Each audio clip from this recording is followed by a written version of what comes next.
नमस्कार दोस्तों, आपका स्वागत करता हूँ इस YouTube channel SK coaching centre पर। दोस्तों आज हम लोग रीजनिंग के एक और नए पार्ट को देखने वाले हैं। ये रीजनिंग का पार्ट नंबर आपका 111 होने वाला है। अगर आप इससे पहले वाले पार्ट नहीं देखे होंगे तो ज़रूर जाकर देख लीजिएगा। इस पार्ट के अंदर आज हम लोग रीजनिंग के 10 इम्पोर्टेंट प्रश्न को देखने वाले हैं, जो कि आपको आने वाले आगामी सभी परीक्षाओं के लिए काफ़ी महत्वपूर्ण होने वाला है। सभी प्रश्न जो है वो काफ़ी महत्वपूर्ण प्रश्न है। कुछ इसी प्रकार के प्रश्न आपको अभी सभी एग्जाम में पूछे जाते हैं, तो सभी प्रश्न को पहले आप लोग खुद से ज़रूर सॉल्व करने की कोशिश कीजिएगा और हमारे साथ अंत तक ज़रूर बने रहिएगा। सभी प्रश्न को हम लोग एकदम शॉर्ट ट्रिक के साथ सॉल्व करेंगे। तो चलिए हम लोग 1 नंबर क्वेश्चन की ओर चलते हैं। तो ये रहा क्वेश्चन नंबर 1। क्वेश्चन नंबर 1 आपको कर है, नीचे दिए गए प्रश्न में संबंधित संख्या को चुनिए। संबंधित संख्या चुनने के लिए बोला जा रहा है, प्रश्न आपको कर है जिस प्रकार से 5 का संबंध 100 के साथ है, उसी प्रकार से आप लोगों से पूछ रहा है 7 का संबंध कौन सा संख्या के साथ होगा, जो इस वाले क्वेश्चन मार्क पे भरे जाएंगे। नंबर एनालॉजी रीजनिंग का प्रश्न है और ये प्रश्न आपके लिए काफ़ी महत्वपूर्ण प्रश्न है। तो पहले आप लोग वीडियो को रोक लीजिएगा और खुद से ज़रूर सॉल्व करने की कोशिश कीजिएगा। सबसे पहले आप लोग ये समझने की कोशिश कीजिएगा 5 से आपका ये 100 किस प्रकार से लिख रहा है। हम लोग 5 को क्या करेंगे ताकि हमारा 100 बन जाए, उसी प्रकार से हम लोग सोचेंगे 7 से हमारा कौन सा संख्या बनेगा, जो इस वाले क्वेश्चन मार्क पे भरे जाएंगे। ध्यान से अगर आप लोग देखिएगा तो पहले आपका 5 है, 5 से हमें 100 लाना है। अगर हम लोग 5 गुना देखिएगा, 5 गुना 20 करते हैं तो हमारा 100 हो जाता है। उसी प्रकार से देखिए यहाँ पर संख्या आपका 7 है, तो 7 गुना 20 करेंगे, 7 गुना 20 आपका 140 हो जाएगा। 140 आपका किसी भी ऑप्शन में नहीं दिया गया है, यानी कि ये तरीका जो है ये हमारा गलत हो जाएगा। इस प्रकार से इस वाले प्रश्न को हम लोग सॉल्व नहीं कर सकते हैं, तो कोई और दूसरे तरीके से हम लोग सोचेंगे 5 से 100 लाने को। ध्यान से देखिएगा, पहले आपका 5 है, अगर हम लोग 5 का स्क्वायर कर दे तो 5 का स्क्वायर आपका 25 होता है और 25 गुना 4 आपका 100 होता है। उसी प्रकार से देखिएगा यहाँ पर संख्या आपका 7 है, जिस प्रकार से संख्या 5 था तो 5 का स्क्वायर किए थे, उसी प्रकार से संख्या 7 है तो पहले 7 का स्क्वायर करेंगे। 7 का स्क्वायर आपका 49 होता है और देखिएगा 49 स्क्वायर करने के बाद गुना 4 किए थे, तो यहाँ पर भी गुना 4 करेंगे। 49 गुना 4 आपका कितना हो जाएगा, 196 हो जाएगा। 196 आपका ऑप्शन नंबर बी में दिया गया है, जो कि आपके सही उत्तर हो जाएंगे। इस वाले क्वेश्चन मार्क पे आपका 196 भरा जाएगा। क्लियर है। चलिए अगले प्रश्न की ओर हम लोग चलेंगे, क्वेश्चन नंबर 2 की ओर। तो ये रहा क्वेश्चन नंबर 2। क्वेश्चन नंबर 2 आपको कर है, नीचे दिए गए प्रश्न में संबंधित शब्द को चुनिए। संबंधित शब्द चुनने के लिए बोला जा रहा है, प्रश्न आपको कर है जिस प्रकार से उल्लास का संबंध विषाद के साथ है, उसी प्रकार से आप लोगों से पूछ रहा है इस वाले क्वेश्चन मार्क पे कौन से शब्द भरे जाएंगे।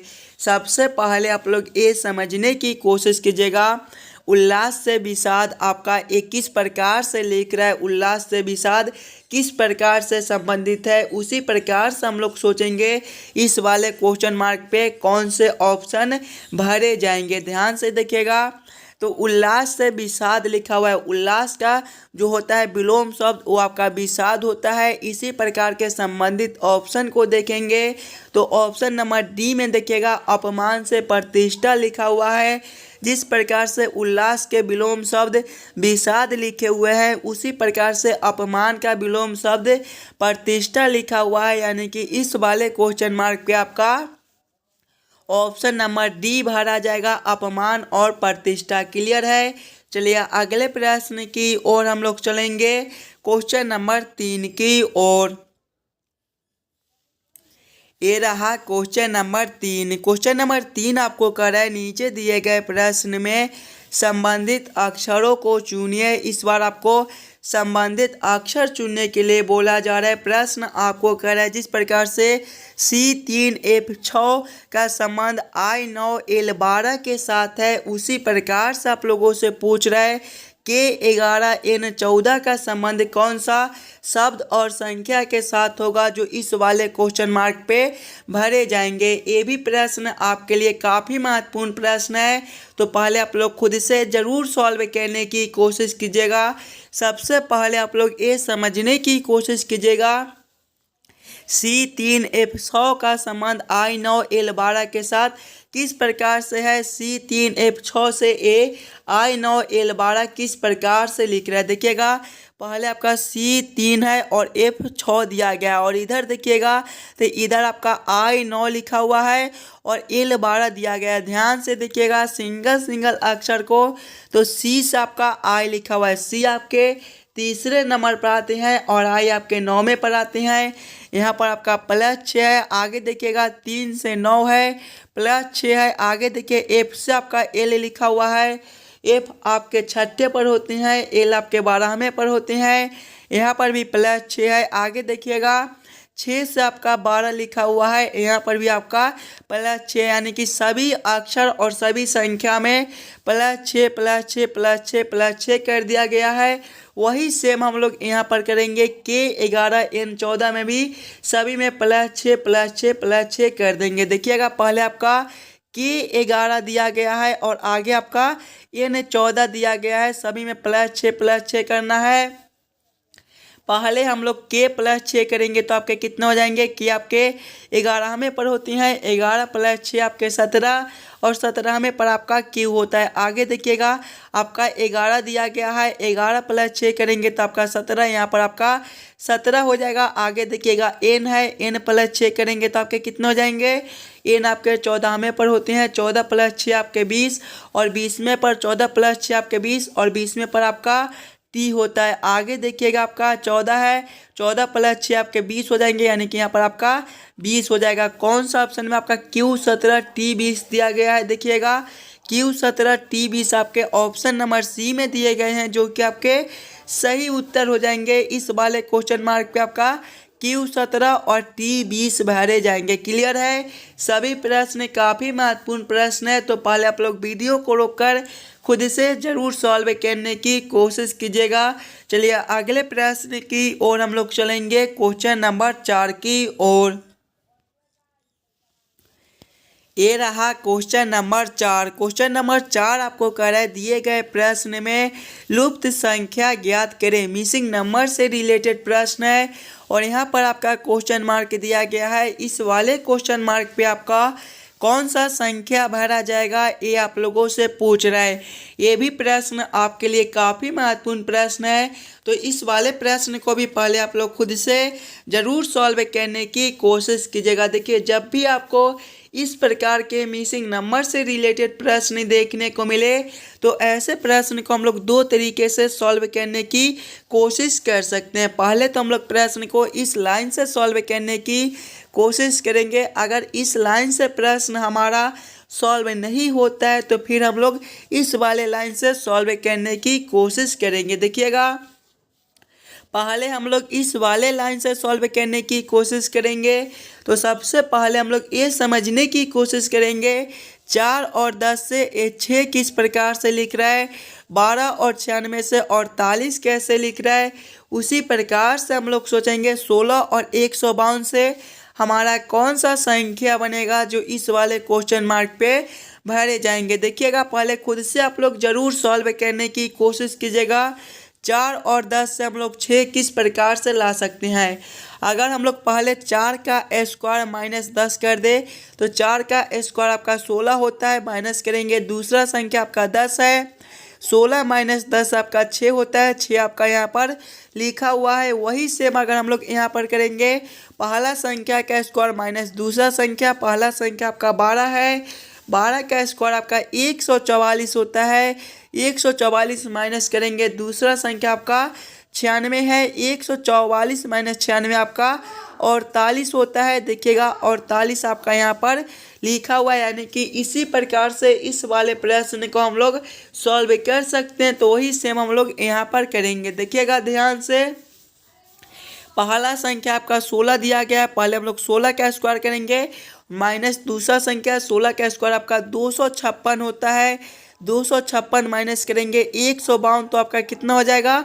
256 माइनस 152 आपका 104 हो जाएगा। 104 आपका ऑप्शन नंबर बी में दिया गया है, जो कि आपके सही उत्तर हो जाएंगे। इस वाले क्वेश्चन मार्क पे आपके 104 भरे जाएंगे। क्लियर है? चलिए अगले प्रश्न की ओर हम लोग चलेंगे, क्वेश्चन नंबर 5 की ओर। ये रहा क्वेश्चन नंबर 5। क्वेश्चन नंबर 5 आपका वेन आरेख, वेन डायग्राम से रिलेटेड प्रश्न है, और ये भी प्रश्न आपके लिए काफ़ी महत्वपूर्ण प्रश्न है। तो पहले आप लोग खुद से ज़रूर सॉल्व करने की कोशिश कीजिएगा। पीला सब्जियां लाल रुधिर का किस प्रकार से वेन आरेख, वेन डायग्राम बनेगा। सबसे पहले आप लोग ये समझने की कोशिश कीजिएगा ये तीनों में कौन किसके साथ संबंधित है, किसके अंदर हम लोग किसको रख सकते हैं। ध्यान से देखिएगा, तो पीला है सब्जियां है और लाल रुधिर है। कुछ सब्जियां जो है वो आपके पीले हो सकते हैं, लेकिन लाल रुधिर ये आपका ये दोनों से अलग दिया गया है। तो सबसे पहले हम लोग पीले के लिए एक गोला बना लेंगे, और कुछ सब्जियां जो है वो आपके पीले रंग के होते हैं, यानी कि इसको हम लोग ऐसे रख सकते हैं। और लाल रुधिर ये दोनों से आपका अलग दिया गया है, यानी कि हम लोग लाल रुधिर को अलग कर देंगे कुछ इस प्रकार से। इस प्रकार का वेन आरेख, वेन डायग्राम कौन सा ऑप्शन में दिया गया है? ऑप्शन नंबर सी में दिया गया है, जो कि आपके सही उत्तर हो जाएंगे। क्वेश्चन नंबर 5 का आपका ऑप्शन नंबर सी सही हो जाएगा। चलिए अगले प्रश्न की ओर हम लोग चलेंगे, क्वेश्चन नंबर 6 की ओर। ये रहा क्वेश्चन नंबर 6। क्वेश्चन नंबर 6 आपको करे, यदि नारंगी को नींबू कहा जाता है, नींबू को फूल कहा जाता है, फूल को मछली कहा जाता है, मछली को पूंछ कहा जाता है, और पूंछ को कलम कहा जाता है, तो गुलाब क्या है? ये भी प्रश्न आपके लिए काफ़ी महत्वपूर्ण प्रश्न है। और जब भी आपको इस प्रकार के प्रश्न देखने को मिले, तो सबसे पहले आप लोग प्रश्न को ध्यान से पढ़िएगा और समझने की कोशिश कीजिएगा प्रश्न आपको क्या कह रहा है। ऐसे प्रश्न को हम लोग कैसे जल्द से जल्द सॉल्व कर सकते हैं। देखिए प्रश्न आपको कह रहा है कि नारंगी को नींबू कहा जाए, यानी कि इस वाले प्रश्न में आपको नारंगी को नींबू कहा जाता है, नींबू को फूल कहा जाता है, और फूल को मछली कहा जाता है, मछली को पूंछ कहा जाता है, और पूंछ को देखिएगा कलम कहा जाता है। और देखिए आप लोगों से क्या पूछ रहा है, तो गुलाब क्या है। सबसे पहले आप लोग ये समझने की कोशिश कीजिएगा गुलाब क्या है। गुलाब आपका एक फूल है, और प्रश्न में देखिएगा फूल को क्या कहा जाता है। फूल को देखिएगा तो फूल को मछली कहा जाता है, यानी कि इस वाले प्रश्न के अनुसार गुलाब जो है वो आपके मछली है। मछली आपके ऑप्शन नंबर डी में दिए गए हैं, जो कि आपके सही उत्तर हो जाएंगे। चलिए अगले प्रश्न की ओर हम लोग चलेंगे, क्वेश्चन नंबर 7 की ओर। ये रहा क्वेश्चन नंबर 7। क्वेश्चन नंबर 7 आपको कह रहे हैं, नीचे दिए गए निम्नलिखित शब्दों का सही क्रम बताएं। पौधा, फूल, बुआई, बीज, अंकुरन का किस प्रकार से सही क्रम बनेगा, ये आप लोगों से पूछ रहे हैं। ये भी प्रश्न आपके लिए काफ़ी महत्वपूर्ण प्रश्न है। तो पहले आप लोग खुद से ज़रूर सॉल्व करने की कोशिश कीजिएगा। सबसे पहले आप लोग सभी शब्दों को ध्यान से देखिए और समझने की कोशिश कीजिएगा ये सभी शब्दों का आपका किस प्रकार से सही क्रम बनेगा। देखिए इसमें सबसे पहले आपके जो है वो बुआई हो जाएंगे, यानी कि 3 नंबर। बुआई के बाद ही आपका बीज अंकुरन होता है, यानी कि इसके बाद आपका 4 नंबर हो जाएगा। 4 नंबर के बाद आपका बीज अंकुरन के बाद आपका पौधा तैयार होता है, यानी कि इसके बाद आपका 1 नंबर हो जाएगा। और पौधा तैयार होने के बाद ही आपका फूल बनता है, यानी कि इसके बाद आपका 2 नंबर हो जाएगा। कौन सा ऑप्शन में आपका 3 4 1 2 दिया गया है। देखिएगा 3 4 1 2 आपके ऑप्शन नंबर सी में दिए गए हैं, जो कि आपके सही उत्तर हो जाएंगे। चलिए अगले प्रश्न की ओर हम लोग चलेंगे, क्वेश्चन नंबर 8 की ओर। ये रहा क्वेश्चन नंबर 8। क्वेश्चन नंबर 8 आपको कराए दिए गए प्रश्न में विषम संख्या युग्म को पहचान करें। विषम संख्या युग्म चुनने के लिए बोला जा रहा है। प्रश्न आपको कराए कि चारों ऑप्शन में आपका सबसे अलग ऑप्शन कौन सा दिया गया है। जब भी आपको इस प्रकार के विषम संख्या युग्म चुनने के लिए बोले तो सबसे पहले आप लोग चारों ऑप्शन को ध्यान से देखिएगा और समझने की कोशिश कीजिएगा। ये चारों ऑप्शन में आपका सबसे अलग ऑप्शन कौन सा दिया गया है, वही ऑप्शन जो है वो आपके सही उत्तर हो जाएंगे। ऑप्शन ए में देखिएगा तो आपका 6 से 22 लिखा हुआ है। ऑप्शन बी में 8 से 25 है। ऑप्शन सी में 13 से 39 है और ऑप्शन डी में आपका 15 से 46 दिया गया है।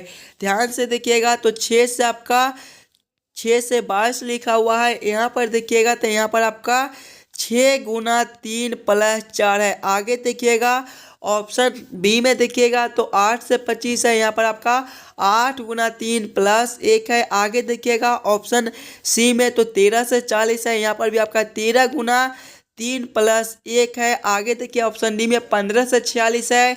यहाँ पर भी आपका 15 गुना 3 प्लस 1 है। सभी में देखिएगा तो गुना 3 प्लस 1 गुना 3 प्लस 1 गुना 3 प्लस 1, लेकिन यहाँ पर देखिएगा गुना 3 प्लस 4 है, यानी कि सबसे अलग ऑप्शन आपका ए बनता है। क्वेश्चन नंबर 8 का आपका ऑप्शन नंबर ए जो है वो सही उत्तर हो जाएंगे। चलिए अगले प्रश्न की ओर हम लोग चलेंगे, क्वेश्चन नंबर 9 की ओर।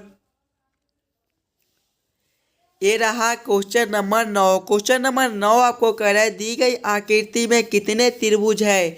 इस वाले आकृति में टोटल कितने त्रिभुज ट्रायंगल बनते हैं, ये आप लोगों से पूछ रहा है। जब भी आपको त्रिभुज ट्रायंगल काउंटिंग करने के लिए बोले तो सबसे पहले आप लोग फिगर को ध्यान से देखिएगा और समझने की कोशिश कीजिएगा आपका किस प्रकार का फिगर दिया गया है, और वीडियो को रोककर खुद से ज़रूर काउंटिंग करने की कोशिश कीजिएगा। अगर आप लोग ध्यान से देखिएगा फिगर को तो सबसे पहले आपका यहाँ पर एक चतुर्भुज दिया गया है और इसके अंदर आपके कुछ इस प्रकार से लाइनें खींचे हुए हैं। जब भी हमें चतुर्भुज के अंदर त्रिभुज काउंटिंग करने के लिए बोले तो हम लोग कौन सा ट्रिक यूज करते हैं, सबसे पहले छोटे छोटे खंड को काउंट कर लेते हैं और उसमें 2 से गुना कर देते हैं। इस वाले चतुर्भुज के अंदर छोटे छोटे खंड आपका कितना है, पहला आपका ए हो जाएगा, दूसरा ए हो जाएगा, तीसरा खंड आपका ए बनता है, चौथा ए बनता है, पांचवा ए है, छठा आपका ए है, सातवां ए है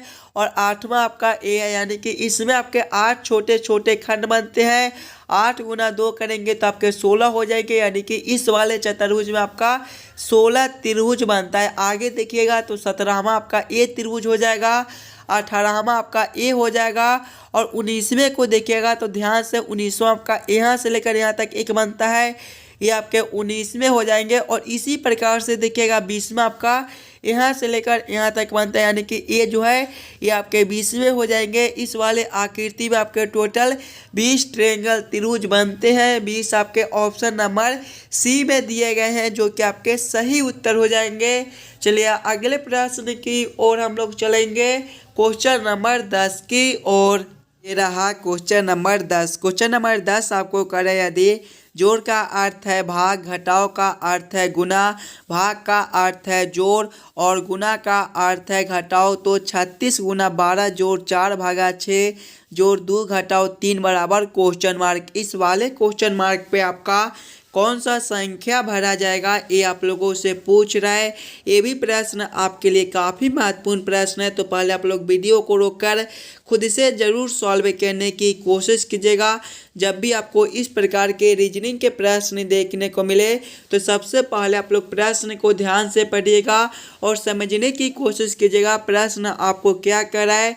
ऐसे प्रश्न को हम लोग कैसे जल्द से जल्द सॉल्व कर सकते हैं। देखिए प्रश्न आपको कर रहा है कि जोड़ का अर्थ घटाव है, यानी कि जोड़ के जगह पे इस वाले प्रश्न में भाग को रखना है। जोड़ का अर्थ भाग है तो जोड़ के जगह पे भाग को रखेंगे। घटाव का अर्थ गुना है, घटाव के जगह पे हम लोग गुना को रखेंगे। भाग का अर्थ जोड़ है, भाग के जगह पे जोड़ को रखेंगे और गुना का अर्थ घटाव है, तो गुना के जगह पे घटाव को रखकर इस वाले समीकरण को हम लोग हल कर लेंगे। देखिएगा पहले आपका 36 गुना 12 है।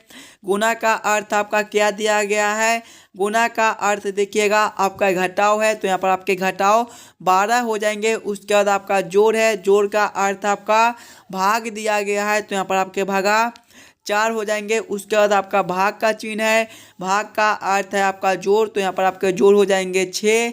उसके बाद आपका जोड़ का चिन्ह फिर से है, तो जोड़ का अर्थ भाग है, तो यहाँ पर आपके भागा हो जाएंगे 2। उसके बाद घटाव है, घटाव का चिन्ह आपका गुना है, घटाव का अर्थ आपका गुना है, तो यहाँ पर आपके गुना 3 हो जाएंगे। जब इस वाले समीकरण को हम लोग हल करेंगे तो पहले आपके भाग के काम होंगे, उसके बाद गुना के, उसके बाद घटाव के, उसके बाद हम लोग जोड़ के काम करेंगे। देखिए पहले भाग के काम करेंगे तो 36 घटाव करेंगे 12 भागा 4 आपके 3 हो जाएंगे, जोड़ करेंगे 6 भागा 2 आपके 3 हो जाएंगे, गुना करेंगे 3। देखिएगा आप गुना के काम करेंगे, 36 घटाव 3 करेंगे तो ये आपके 33 हो जाएंगे, प्लस करेंगे 3 गुना 3 आपके 9 हो जाएंगे, और 33 प्लस 9 आपके 41 होते हैं, 33 प्लस 9 आपके 42 होते हैं। 42 आपका ऑप्शन नंबर डी में दिया गया है, जो कि आपके सही उत्तर हो जाएंगे। आशा करता हूं दोस्तों आप लोग सभी प्रश्न को बढ़िया से समझ गए होंगे। अगर आपको किसी भी प्रश्न में कहीं पर भी